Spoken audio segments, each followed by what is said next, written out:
Hello बच्चों, let's read the question. Question है the pronounced change from non-metallic to metallic behavior and also increase in the basicity of oxides from nitrogen to bismuth in group 15 is principally due to the increasing size of the atoms. The ionization potential of nitrogen is very high on account of its small size.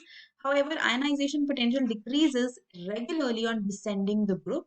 In all the group 15 elements, the number of unpaired electrons in the valence shell is options are 4, 3, 2 and 5. तो question में आपको एक passage दिया हुआ है सबसे पहले तो which is based on the properties of group 15 elements, है ना। उनकी क्या प्रॉपर्टीज है, metallic, non metallic character, size, ionization potential के ट्रेंड के बारे में बताया गया है और उसी के बेसिस पे आपसे क्वेश्चन पूछा गया है कि ग्रुप 15 एलिमेंट्स में नंबर ऑफ अनपेयर्ड इलेक्ट्रॉन्स कितने होते हैं। तो अगर इस क्वेश्चन में हम बात करते हैं अबाउट द की कॉन्सेप्ट, तो की कॉन्सेप्ट हमारा यहाँ पे ग्रुप 15 एलिमेंट्स ही है। अब जो ग्रुप 15 के एलिमेंट्स हैं कौन से होते हैं, nitrogen, phosphorus, arsenic, antimony and bismuth, है ना। इनकी आउटर इलेक्ट्रॉनिक कॉन्फ़िगरेशन क्या होती है, तो इनकी आउटर इलेक्ट्रॉनिक कॉन्फ़िगरेशन होती है जी NH2Np3। जैसे नाइट्रोजन की हो जाएगी 2s2 2p3, फॉस्फोरस की हो जाएगी 3s2 3p3 and so on, है ना। इस तरीके से होती है।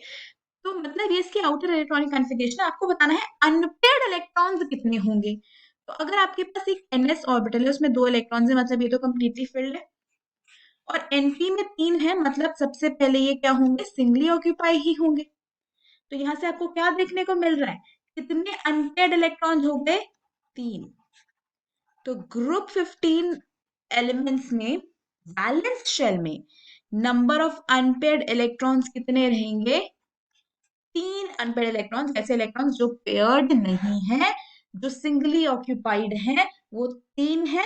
So how many unpaired electrons are there, 3। इसीलिए इनकी वैलेंसी इज 3। ग्रुप 15 के एलिमेंट्स की जो वैलेंसी होती है वो 3 होती है, क्योंकि ये 3 इलेक्ट्रॉन्स जो हैं बेसिकली 3 इलेक्ट्रॉन्स ये गेन करते हैं, क्योंकि ओवरऑल इनके 5 वैलेंस इलेक्ट्रॉन्स होते हैं, उसमें से 3 जब ये गेन कर लेते हैं तो ऑक्टेट कंप्लीट हो जाता है। तो इनकी valency is also 3 and the number of unpaired electrons is also 3। तो इस क्वेश्चन का जो फाइनल आंसर है वो हो जाएगा option B. Hope you understood it well, best of luck.